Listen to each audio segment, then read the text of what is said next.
And I'm just going to do a little bit of an introduction. I don't want to steal anything that they're going to say because I have this funny feeling that one thing I would say is something they're for sure going to say. It's how we met. So I'm going to keep that out of here. I'm going to let them share that.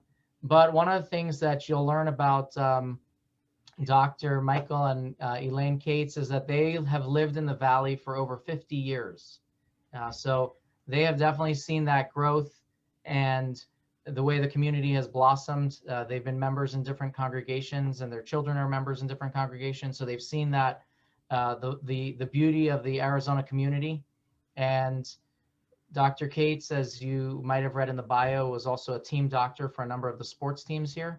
So maybe you have known him through that, or maybe you'll hear some of his beautiful stories that he's going to share about that.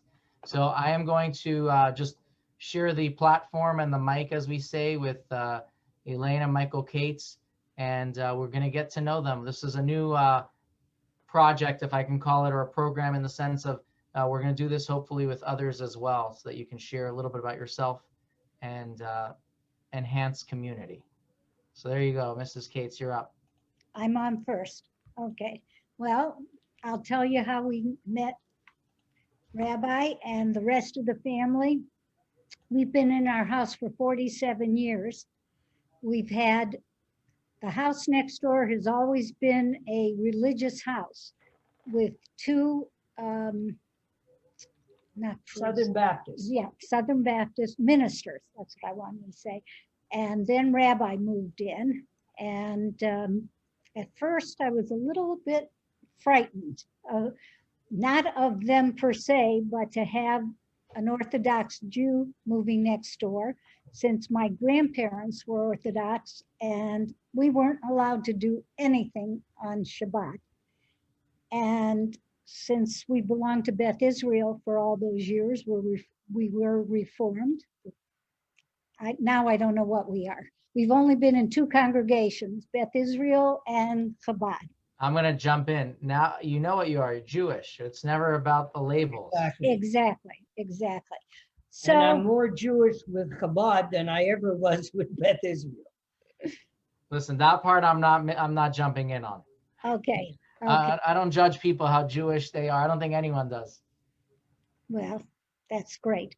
So just to quickly add to it, it was, I think, more of a blessing for us to have you as neighbors than you having us as neighbors. And I feel like it's been family ever since. And now I'll let you Michael tell you how we got started. Well, before that, I wanted to tell you that the prior owner, before Rabbi Zalman moved in, said to me, do you think, I know you're not very religious, but it's the chief rabbi of Arizona. And I said, Glenn, if I could live next to two Baptists, I could live next to the rabbi. And that's the way it's been ever since, and we love it. So now I think if you want to start both where you grew up and then eventually how you met and came to Arizona, I think that'll be a nice way of sort of. I'll go first. I was born in Montreal, Quebec, and we lived in a small French town, 2,000 people, about 60 miles south of the city. And I had no Jewish education whatsoever. I did memorize my bar mitzvah, which I quickly forgot after I memorized it. And I memorized the Aliyah. That's it. That's the Jewish education I've had, except for all that's gone on between Rabbi's family and ours, which I always knew I was Jewish. I always felt Jewish, but I know a lot more about what it is to be Jewish today than I ever did before. And how did I get to Cleveland? Well, I was in pre-med, didn't know what field, didn't know anything when I was in Montreal. My last 2 years were at Loyola University of Montreal. And I had a cousin who was a podiatrist, and my father, who was a physician, said, why don't you go see Cousin Irving, which I did. I spent 2 days with him, and I liked what I saw. And the next thing I know, he had me enrolled at the College of Podiatric Medicine in Chicago. 2 weeks before I was to go to Chicago, he said, "You're not going there, you're going to Cleveland." He had met the dean of the Ohio College of Podiatric Medicine, and I ended up in Cleveland. Best move I ever made until I came here. So that's my story. And when I landed 58 in Cleveland, I had an old suitcase, a Bakelite suitcase that my parents used when my father did a residency in Europe. And right in the middle of the lobby at Sky Harbor, it broke open. Cleveland, it broke open. A little embarrassing, but I still got there, and that's the story of how I ended up in Cleveland. Your turn, honey. Okay. I was born and raised in Cleveland. My parents, my mother was from Baltimore, my father was from Pennsylvania. They were fixed up, met in Cleveland. And then a very dear friend of mine said, "I've got somebody for you to meet." Her fiance was in podiatry school and My classmate. and introduced us to Michael. And Michael will tell you the story, how he arrived at my house the first night. Yeah, that was a good story. When I was driving down the street, I was a little anxious. I knew the name of her street was Stillmore, but I forgot where it was. And I'm driving down, and there's this guy going about 15 miles an hour in front of me, which was annoying. So I whipped around him, and there was Stillmore right in front of me. So I made a quick right turn, and he followed me. And I said, "Here we go." So I parked on the street, I think, and he pulls into the driveway. It was Elaine's father. That was pretty good. And when he, what did he tell your mom? He walked, This crazy guy. yeah, he walked in, my father walked in the back door, Michael's in the front ringing the bell, and he said, "What kind of a mashugana is Elaine gonna meet tonight?" But her sister Janet met me at the front door. She's about 5'6", and I looked at her and I said, "What did my friend do to me?" I mean, this was a big girl. And of course, then I realized, of course, it was her sister, who was also beautiful. That's the beginning. Oh, now tell them the rest of the story of that evening. oh, that evening, I said I had to be home at 9:30. 9:30 because I worked the next day. And of course, we sat out in the car until 1 o'clock in the morning, talking and talking and talking. And every time She was talking, I was listening. every time I looked up, my mother was waiting in the window Yeah. to make sure I was going to get home okay.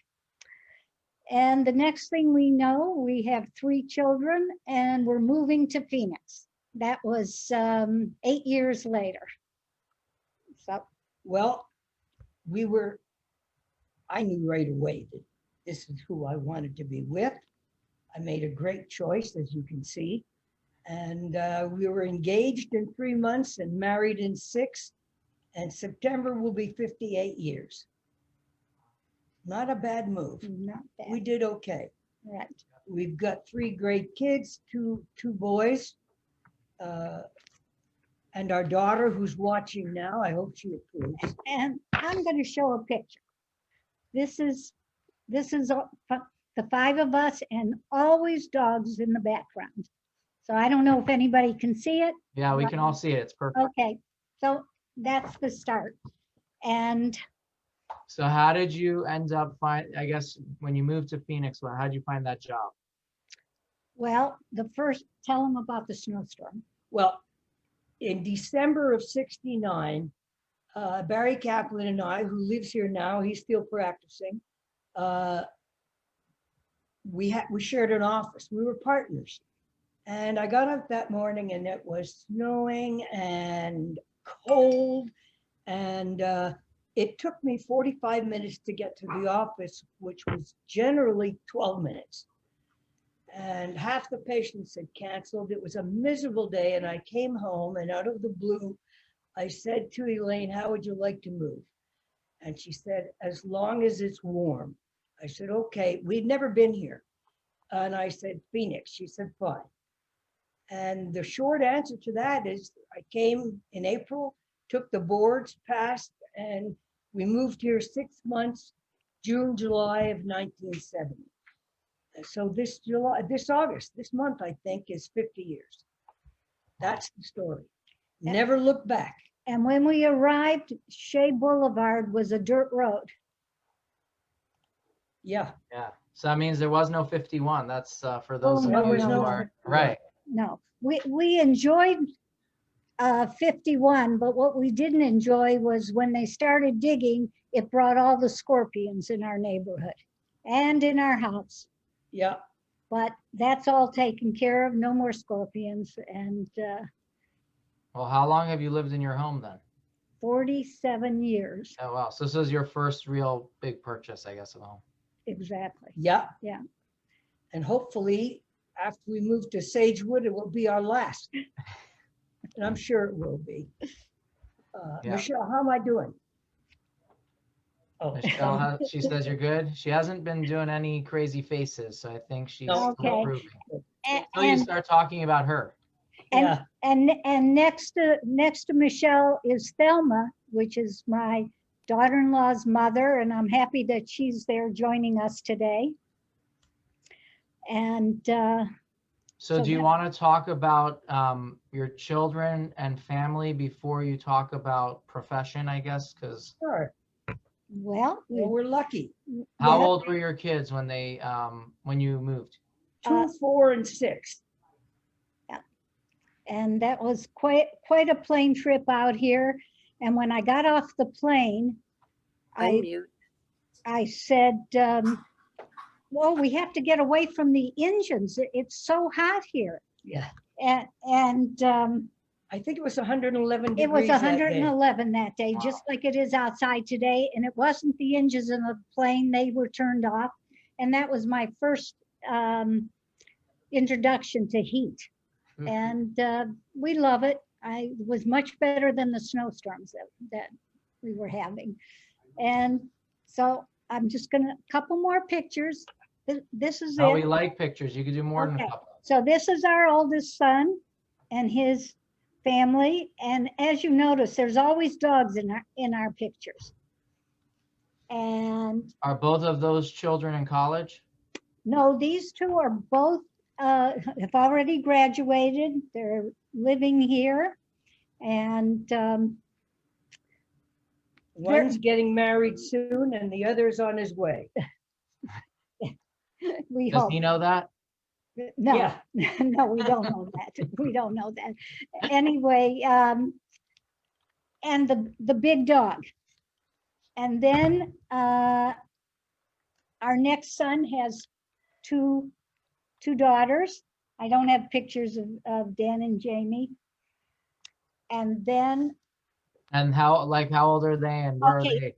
all right, Hannah, the oldest, is in her 3rd year at Clemson. And Sophie started NAU. I think This week. classes started today. Oh, nice. And Michelle's, we have Ben and Katie here. Ben is at the University of Michigan, and Katie just started at the University of Texas in Austin. Nice. And that's the family. That's the family.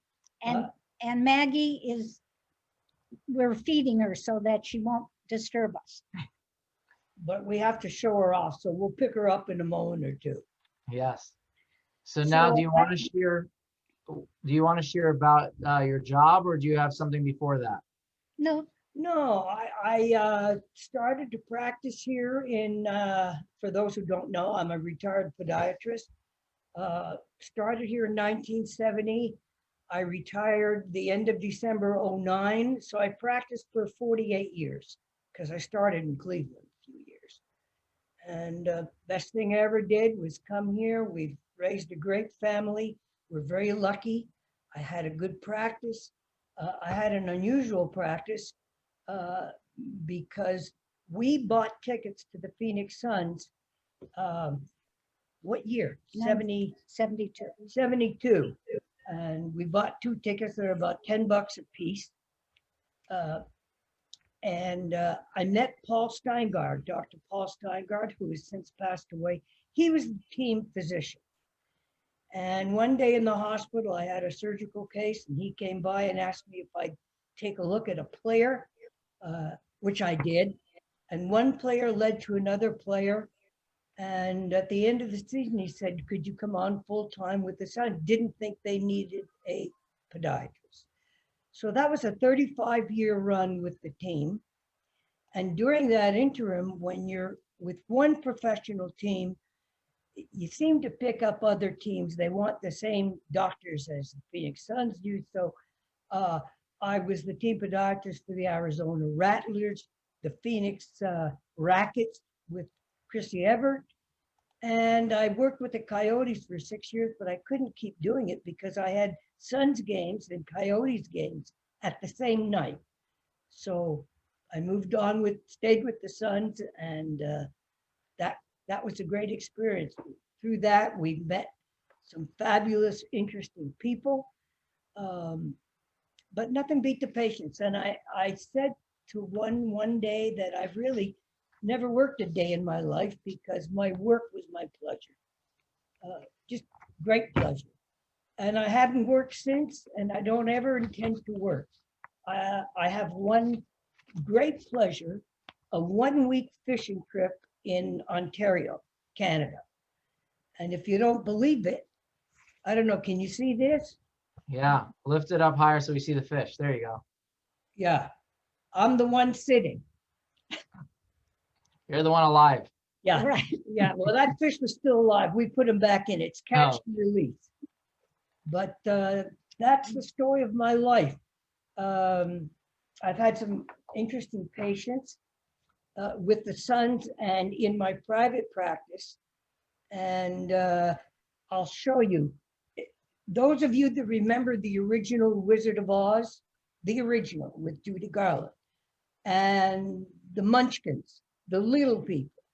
So one of them was called Margaret Pellegrini, a patient of mine, and she gave me signed one of her shoes. Whoa. And Nice. to show you the difference, I took care of Shaquille O'Neal many times, and this is his shoe.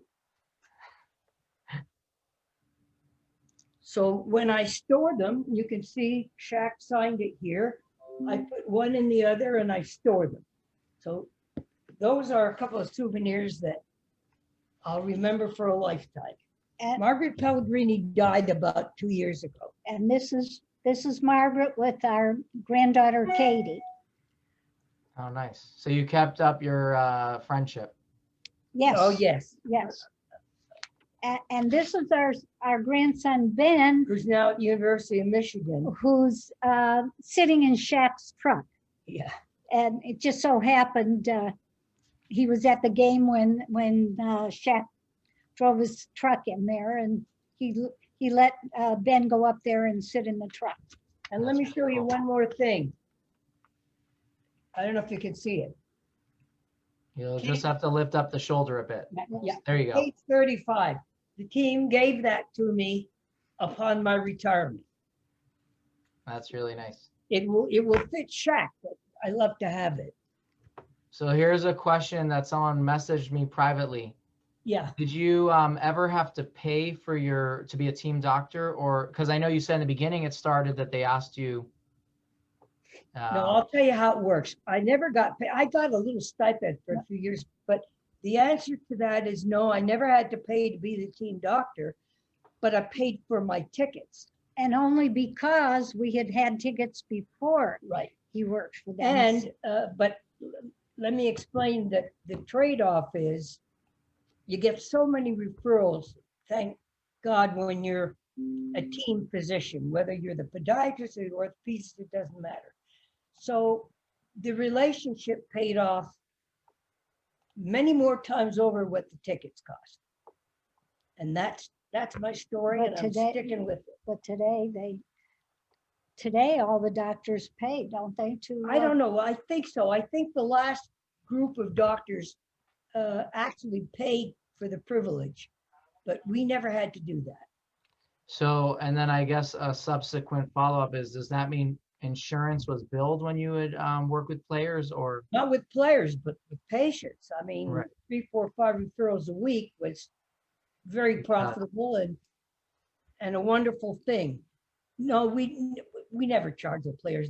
We're there to service them whatever their needs are, and there were plenty of needs. So someone asked me privately as well, what's the difference between a podiatrist and I think it's read chiropodist or something? Chiropodist. Chiropodist, sorry. Many years ago, podiatrists didn't do the extent of work, especially the surgical work that we do now, as they did. So in the mid-50s, the official name of podiatry was changed from chiropody to podiatry. And my college is the Ohio College of Podiatric Medicine, which now is part of Kent State University in Ohio. Yeah. Did that answer that? Yeah. Okay, what else can I tell you? Can we tell you about? Well, what I want to do is, first of all, I mean, that's already a beautiful part of it. And I think I have some questions too, but I see that Izzy Lifshitz has a question. Izzy. Hey, Michael, how you doing? I have doing a question for you. Yes. They say that dynamite comes in small packages. How did you feel when you walked into the locker room of a basketball team when everybody was 3 or 4 foot taller than you? I felt short. Short of what? I mean, I felt short. But let me tell you, the awareness of that, you know, I stand next to Shaq, he's 7 feet tall. I'm 5'2". I used to be 5'3". Now I'm about 5'2". Maybe I'm lying. Maybe it's 5'1.5", but whatever it is, I'm not a big guy. But that wore off very quickly. But one of my great pleasures was when my dad, may he rest in peace, he was maybe 1 inch taller than I am. He came to Phoenix and I brought him in the locker room. He was mesmerized by what I had to work with. So it was quite a lot of fun. Great experience. We're still very close with a number of the players. Alvin Adams lives here. Dennis Autry, who was 6'10" center. He lives in Oregon. He has a 2-bedroom B&B up there and several others. But it was one of the great experiences of my life. What else can I tell you? We made through the Suns, and prior to the Suns, one of our dearest friends was Jesse Owens, who lived here and passed away here in Phoenix. He was at our middle son's bar mitzvah, right here in this home.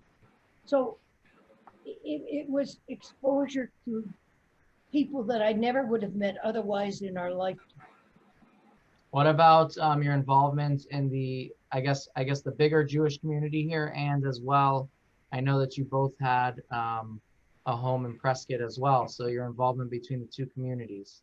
Well, we just sold the home in Prescott, I don't know, 6 months ago, a year. We had the cabin, we had it built for us. We had it for 25 years. With our son, Dan. We shared it with Dan, our middle son. And after 25 years, the stairs were getting steeper and I was getting shorter. So it was time to sell. And we did, and the fella that bought it loves it, and we're very happy about that. But I got to throw in something about my wife. Yes, please do. The best thing that ever happened to me in my lifetime.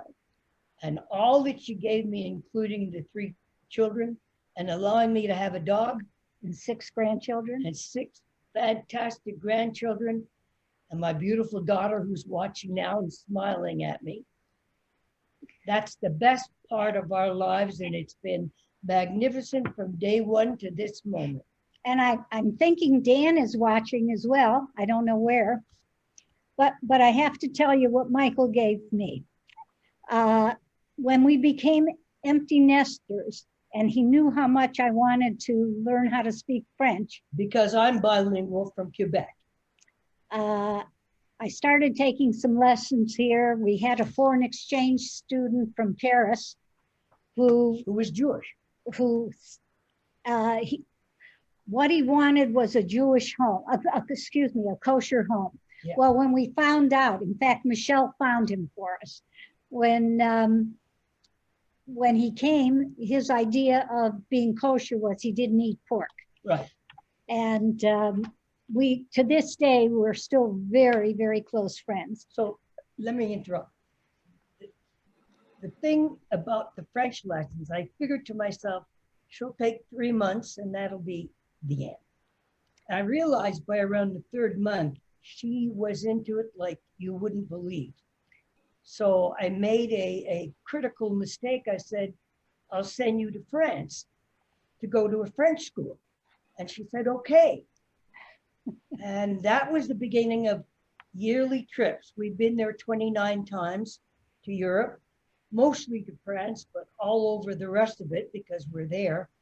And that opened up another whole world for us, which we have shared together naturally up until this year when we couldn't go for obvious reasons.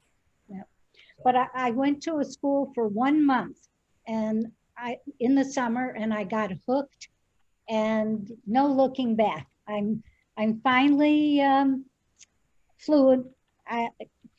You're Fluent. I'm fluent. Her English isn't good, but Yeah. her French is fabulous. And I'm slow, but I understand, and it opened up a whole new world to me. And I'm hoping that maybe that encouraged Michelle to do a semester in Spain. And then Tell she, her about that. yeah, and then she also did a summer in Spain in law school. And I think that when you travel, and it just opens up a whole new world to you. We've had 3 trips to Israel, which have been fantastic. And who knows when we'll travel again. Very soon, you're going to travel. That part, got to have confidence. Well, Okay. I'd like There's a to, way out. I'd like to do one more trip back to France. We've got a number of friends there over the years. I hope next year if things go well. Can you do one other subject? But I have some questions in the Sure. chat first before that. Sure. So one of the questions was, how has Phoenix changed since you first moved here, other than of course shade, being paved and the 101? In other words, not just in the topography, but Yeah. maybe in a Well, it was a much smaller Jewish community. I think everybody knew one another. The center of our life was at the JCC. I'm hoping, it moved from one end of town to the other. It's huge. I'm hoping it's still the center for the younger Jewish people. It's amazing. There's no other way to put it. I'm glad to see the growth. We had a number of friends who felt we're growing too much, and it wasn't like when we moved here. That's not us. This has given us a beautiful, fantastic life with our kids and grandkids and everything else and each other. And I wouldn't want it to be any other way, but it was 600,000 when we moved here in 1970. And now the greater metropolitan area is what, a little over 4 million, I think? Yeah, I don't know. Amazing. It's amazing. Mike, hello. Yes. This is Dave Sussman. You remember me Hi, from Dave. from the hospital? Right. I know who you are, Dave. My kids used to call you Little Dr. Toes. Little Dr. Toes. Oh, yeah. I got used to that. Remember Dave- those days? Dave Community was our pharmacist at Community Hospital where I did most of my surgery. Right, and I was the pharmacist. Yep. Yep. A lot of memories. We enjoy seeing you on the Zoom every day, or 3 times a week Well, now. that's why we're lucky that they finally got a camera. Yeah, Yeah. yeah. Right. I'm enjoying the world. We enjoy seeing you at Smile on Senior Shabbat. Right, Yes. absolutely. Because we didn't know Elaine until we met her really at the dinners. Oh, that's really cool. Oh, right. Right. Look forward to having those dinners again when the world gets back to normal. So do we. So do we. Are there more questions? Yeah, so someone asked, have you been back to Montreal recently?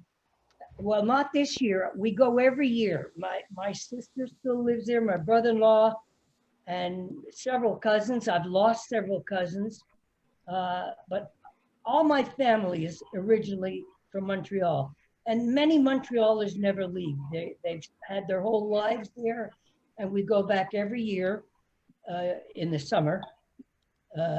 Except my mother, may she rest in peace. She passed away in January, and that was pretty cold. But yes, we still go back. Not And that then, we can't even get into Canada now because Trudeau, the Prime Minister, It's closed it. it's closed for Americans at this point. right, through September like 7th or something, and they might extend it. Well, who knows? So here's another question in the chat. What sport had the most injuries of the ones that you were working with?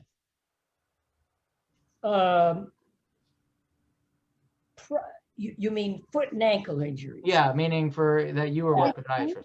I would say the sons. They're not big injuries. There is an occasional fracture. I would say Michael Jordan. the sons. I had to operate on Michael Jordan, who is a delightful, charming guy. And Michelle, you met him that night. What was the reason why he would need a surgery? He had an infection. It's quite a story. He had an infection between his fourth and fifth toes that festered badly during the game, and it had to be drained. So this time I won't say I was nervous, but it would never happen today. But they let about 30 reporters into the doctor's suite where I had to do what I had to do. That was a little nerve-wracking. You don't want 30 reporters looking over your And what shoulder. did you tell him? HIPAA, what about HIPAA? So Michael says to me, after it's done, the bandage is this big. He says, what should I do? Well, I said, look, I really think that you should go back to Chicago. There's a little tiny bone in there that has to be partially removed to get rid of the pressure so that it doesn't continue to recur. Thank you, Doc. That's exactly what I'm going to do. They went to Indiana the next night. They flew from here to Indiana, and he scored 48 points. So he didn't do it. So if you watch The Last Dance, which is a story about Michael Jordan, if any of you watched it, that's exactly who he was. Fantastic guy, great athlete. And I know the answer to this, but since someone asked it, I'm gonna ask it. Someone on the chat wants a recommendation for a podiatrist. That's easy. My partner, Dr. Ryan Golub, Golub. He's on Tatum, just a little bit north of Shea. He's terrific. I put it into the chat just so the name is spelled out. Myra, that's for you. You'll get the exact spelling. I do want to ask something that I don't know that you've ever shared more about this, but you both volunteered really gratefully through us with Smile and Seniors, and had a beautiful relationship with Helen Handler and now with Charlotte. So I would love for you to share a little bit about that. Smile on Seniors. Oh, Smile on Seniors. But not about coming to dinners and activities. I want to talk about the volunteering side, because you both had a really tremendous relationship with Helen Handler, who many of us know, a Holocaust survivor. Yes, we took care of Helen for 2 or 3 years until she passed away. That was one of our great experiences in our Jewish life and our regular life. Of course, she was a survivor. And SOS is very important to us. We're not exactly members of 100 different societies and interests, but SOS is top of the list. A lot of wonderful people. And when you started the first Shabbat dinner, there were 35 people. We were there. I remember that. Yeah. And Connie asked if I would pick up Helen to bring her. And that was the original meeting of Helen? that was the original time meeting Helen. And we did that. It was about 5 years, Yeah. I think. And then, of course, Michael has known Charlotte Edelman for many, many years. And She was her, one of the hidden children in France. And a few years ago, she was going back to a little town called Beaumont something. It was on Beaumont, yeah. Beaumont. It's a little French town, 10 miles from the Belgian border. And she had never gone back Since since she was liberated, if that's the right expression. And she did not know that we were going to meet her there. And we did meet her in Paris at the hotel. She said, "What are you doing here?" I said, "For you."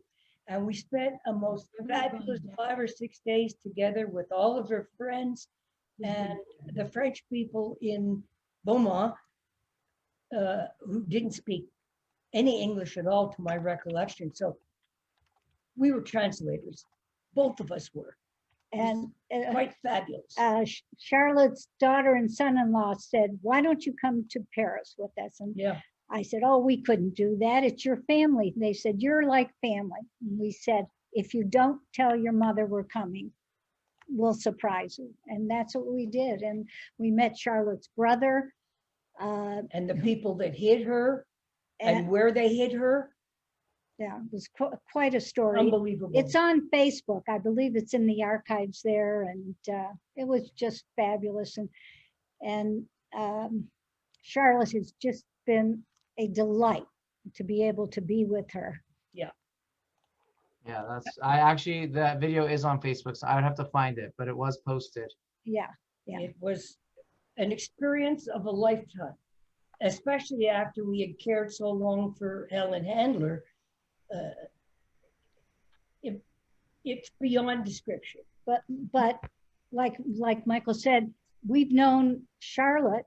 Well, Michael knew her and her husband. They were patients, but we have known her daughter since my kids all wore braces. She worked in the orthodontist office. Oh, nice. So she was in high school when we met her. So And I wanted to fix her up with our oldest son, but she was getting married in 3 weeks.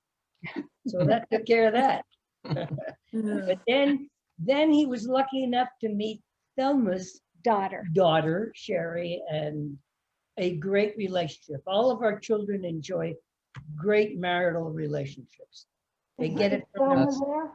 Uh-huh. Is Thelma watching?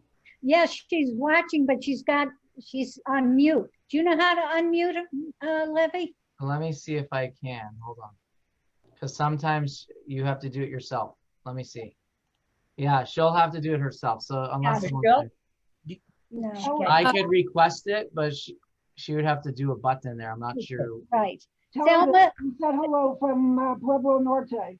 okay. Absolutely. Thelma, there's a little blue, explain it to her, how to undo it. I'm not sure. Is she using an iPad or a computer? No, she's on her computer. So then, Thelma, if you have on the bottom left of your screen, you'll see a little microphone. You'd have to click on that. Oh, I see.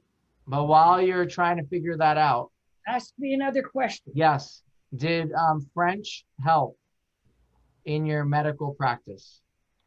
Like with hockey players, for example? Oh, absolutely. The interesting thing today is most of the Canadian hockey players, most are French, but most of them speak fluent English, as I spoke fluent French. I may not be fluent today, but I'm 95%. Okay, I think Thelma's on Oh, there mute. you go. Now I'm muted, yeah. I was Okay. talking about your daughter who married our son. Yeah, Any Hi, comment? Thelma. what? Suzanne and David are here. Oh, Suzanne and David from Pueblo Norte. Right. But before we do the schmoozing Where like are that, they? I didn't, They're right here. Thelma, I'll have to help you find them. That's gonna. 'Cause okay, I looked before when I got on and I didn't see them. I'll help you afterwards. You just, if anyone has I want to see questions. what they look like. No. I have a question. Yeah, who was that? Robin, go Robin, ahead. I just had, I'm sorry, it's hard. I'm on my phone, so I don't know how to do the chats, but No, that's fine. This is I fine. have a friend and his family, they were podiatrists for years here in the Valley, and I don't know if you know the Seidners, do you know? Of course, Aaron. Okay, yes, his son, Arthur. Art, yeah, I know the family well. Oh, okay, I'll pass that on to him. I just didn't know if you When had I known. them. came here, my Arizona license number was 80. Uh-huh, And most didn't practice here. There were actually 17 podiatrists in the state of Arizona. And now there must be 150. oh, okay, Talk about growth. yeah. Wow, Yeah. that's They're actually my- interesting. They're good, my good friends. And then there's just another real quick question. I used to go to the old JCC there on Maryland. Is that where you would go a lot of times to work Oh, with when their we people? moved here, we lived at the JCC. Yeah. Yeah, okay. Sheldon, did you have a question? Yes, our rabbi in Baltimore for 30 years was originally from Montreal, Donald Berlin, and he played minor league hockey for the Montreal Canadiens, and which was, I guess, quite unusual for a Jewish person Right. to be playing hockey, although he was not a rabbi at the time, but he left the Canadiens and became a rabbi, Yeah. and then moved to Baltimore. As a Quebecer, we all played hockey as kids. That's what he said, yeah. They should have convinced him out of that career move. I'm sorry? I said they should have convinced him out of that career move. Well, he was a rabbi emeritus for about 40 some years in Baltimore. Oh, nice. Nice. And Elaine's grandparents lived around the corner from when I was 5 years old on the street where we all had friends around in Baltimore, Yeah. which was still in the city. Right. before Well, it, changed. we still have to meet. Yes, we haven't met. After this pandemic, we'll Yeah. Okay. meet. Sounds I'm good. also 5'2", but Don't feel bad. you look much taller. See, That's because I'm sitting up. okay. Let's see, Uh, Maggie. Bob and Susan, did you have a question? I see that your mic's unmuted. Just wanted to say hello to Mike Who and is that? Elaine. Bob Johnson. Hi, Bob. hi, How Bob. are you? Hi. Hi. Hi. We want to see Maggie, and Oh, we'll that's show right. you You're our supposed to show Maggie. Maggie. We're gonna get her. I don't know where she is. Maggie, Maggie, He come has here, my stage Maggie. fright. Maggie, Come here, Maggie Maggie. has stage Come fright. here. come. We're, we're trying to get our Maggie to. Here she is. Oh, how she's so cute. cute. Oh, She's our So- baby. she's working out for you. And I will tell you, Yes. Elaine has never been the big dog lover in this family. She loved them, but this one, she's obsessed with Maggie. Oh. Wow. More than she's obsessed with me. He's the old It dog. happens sometimes. I'm the My old wife dog. talks to the dog more than me. Did anyone have any other questions? I think this was really beautiful. Just to learn more about you, or maybe you wanted to add something that you Let me just try thought to of. get her. I Why want don't you Why just don't make you a mute phone? it? Okay, hold on. Let me mute everyone. Can you hear me? Yeah, I hear you. Go for it. We've had the greatest life of anybody that we know. And if all of you have half the life we do, it'll be stupendous. And the last thing I want to say, since my daughter is still there, I love you.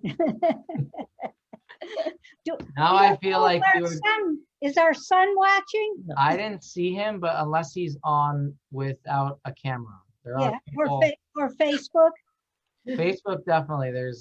I can check actually if he's watching. No, it's okay. This is But I been feel like you just ended it the way every person who walks by the TV camera as they're interviewing a player. You know, I love you, Dad, or hi, Mom. yeah, You just did it to Michelle. yes, I did. That's And this great. has been a great pleasure. We thank you for having us. Thank you for doing this. I think this was awesome. Oh, wait.